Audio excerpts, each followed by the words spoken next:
अब इनके वकील, जिनको कल 3 दफ़ा डांट पड़ी, इन्होंने इतनी बेहुदा और इतनी गलत ज़बान इस्तेमाल की कि 3 दफ़ा सुप्रीम कोर्ट ने उनको टोका और उनसे कहा कि आप इतने सीनियर आदमी हैं, आपको ऐसी ज़बान इस्तेमाल नहीं करनी चाहिए थी। उन्होंने बड़ी भोंडी मिसालें देने की कोशिश की कि जी उन्होंने, क्योंकि इमरान खान ने आज से 7 साल पहले हमारे अमेरिका के जो फाइनेंस सेक्रेटरी हैं, PTI USA LLC के जो सरबराह हैं, उनको ख़त लिखा था जो यहाँ पे दाखिल कर दिया है कि हमारी जानिब से किसी किस्म के किसी कानून की, पाकिस्तानी कानून के ख़िलाफ़ वर्जी नहीं होनी चाहिए। तो इनके वकील कहते हैं कि जी वो तो भुट्टो ने भी किसी को कहा था कि जाओ और उसको कसूरी को मार दो। उस पर सुप्रीम कोर्ट ने इनकी क्लास ली। फिर 1-2 और भोंडी मिसालें दी इन्होंने। मालूम होता है कि वो अपनी याददाश्त खो बैठे हैं। मैं सख्त मजम्मत करता हूँ उस रवैये की जो इनके वकीला ने सुप्रीम कोर्ट में अपनाया है।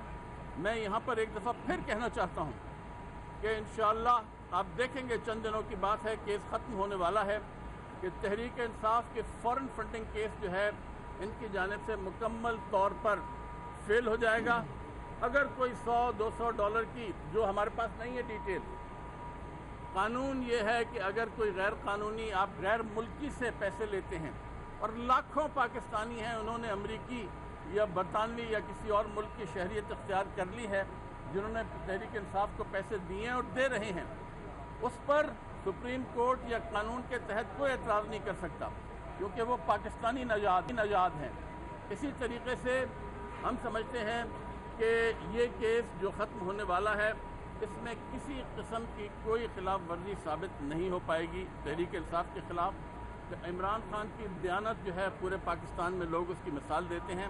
इसलिए मैं यहाँ पे कहना चाहता हूँ कि इंशाअल्लाह जिस किस्म की रविश, जिस किस्म की मुनाफिकाना रविश जो ये लोग इख्तियार कर रहे हैं, इनके कारिंदे मुस्लिम लीग नून के, और इसी किस्म का एक केस इन्होंने इलेक्शन कमीशन में भी दाखिल किया है, इंशाअल्लाह इनको मुकम्मल तौर पर नाकामी होगी।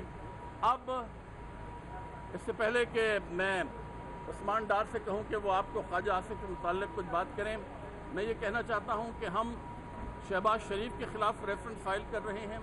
हमने चेयरमैन नैब के ख़िलाफ़ सुप्रीम जुडिशल काउंसिल में एक रेफरेंस फाइल किया हुआ है, और इस तरीके से हम उन तमाम लोगों को जो करप्शन में मुलव्वस हैं, जिन्होंने पाकिस्तान के क़वानीन की ख़िलाफ़ वर्जी की है, अहम ज़िम्मेदारियों को निभाते हुए, जिसमें साबिक़ वज़ीर आज़म और उनके काफ़ी शुरका मौजूद हैं, हम उनके ख़िलाफ़ कानूनी चारागोई जो है वो करते रहेंगे जब तक कि कानून के तहत इनको सज़ा नहीं मिल जाती।